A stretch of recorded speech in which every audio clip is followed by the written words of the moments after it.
எல்லாருக்கும் வணக்கம். எல்லோரும் எப்படி இருக்கீங்க? இன்றைக்கி என்ன சமையல் பார்க்க போகிறோன்னா இட்லி பொடி. அது செய்கிறதுக்கு தேவையான பொருட்கள் என்னென்னு பார்க்குறதுக்கு முன்னாடி இது செய்யும்போது நான் 2 டிப்ஸு சொல்லியிருக்கேன். உங்களுக்கு அதில் எந்த டிப்ஸு பிடிச்சிருக்குன்னு கமெண்ட்ஸில் சொல்லுங்கள். இப்போ ஒரு பேனை எடுத்துக்கலாம். அதில் நம்ம எடுத்துருக்கிற பருப்புங்களை தனித்தனியாக போட்டு வறுத்து எடுத்துக்கலாம்.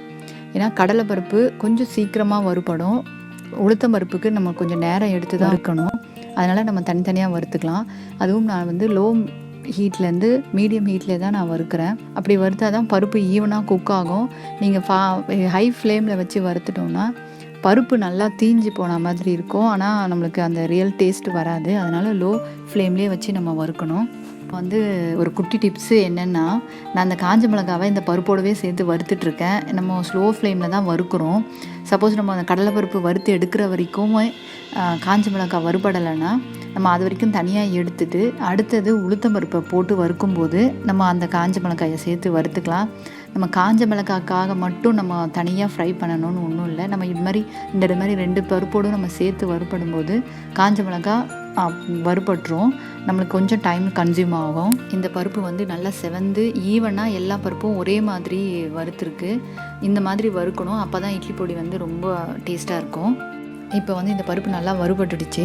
இப்போ இதை எடுத்து ஒரு பிளேட்டில் போட்டுட்டு அடுத்தது நம்ம உளுத்தம் பருப்பு எடுத்து வறுக்க ஆரம்பிக்கலாம்.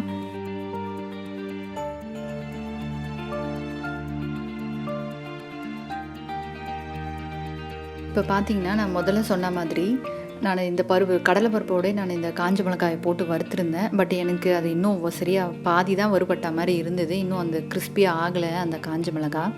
அதனால் நான் அந்த உளுத்தம் பருப்பு வறுக்கும்போது திரும்பவும் அந்த காஞ்ச மிளகாவை எடுத்து போட்டு வறுக்கிறேன். இப்படி பண்ணி காஞ்ச மிளகாவும் நல்லா ஈவனாக ரோஸ்ட் ஆகி வாசனை நல்லாயிருக்கும். எடுத்துருக்க பொட்டுக்கடலை அப்படின்லாம் உடச்ச கடலை சொல்லலாம். அப்புறம் சீரகம், மிளகு இதை நான் ஆட் பண்ணி இதோடவே வறுத்துக்கிறேன். அதுக்கு ரொம்ப நேரம் தேவைப்படாது வறுக்க. எடுத்து வச்சுருக்க எள்ளு நான் வறுக்கிறேன். இவ்வளோ அழகாக புரியுது பாருங்கள்.